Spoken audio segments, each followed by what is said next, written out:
Autism and processing negative feedback. This is kind of a part two to my last video about processing feedback when it's positive.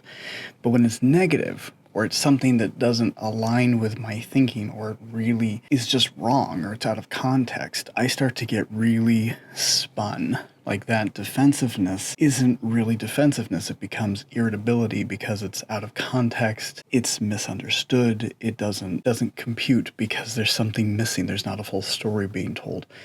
If I'm starting to get worked up or frustrated or annoyed or angry or just sort of like, I can't communicate clearly, or I look like I'm going to kind of make the situation worse because I'm getting overwhelmed and I can't articulate myself in a clarifying way, then what I'll try to do is get myself out of that situation, remove myself, leave that conversation, leave that meeting, go off and process on my own, process with a friend, process with somebody I could trust, process with a therapist, process with someone who can help me find my words. Or if I can't process with somebody, I might just sit down and write it all out or record a voice note. I'm a verbal processor, so for me it helps to talk these things out. But for people who are not a verbal processor, sometimes it helps to just write these things out. And then I might sit down and contextualize those things into buckets, simplify it. I might even use ChatGPT or some kind of an AI tool to sort of help simplify my messaging or what I'm trying to say, and then come back to that person with either a written response that sort of provides more of that context and provides a clarifying point of view, or give myself talking points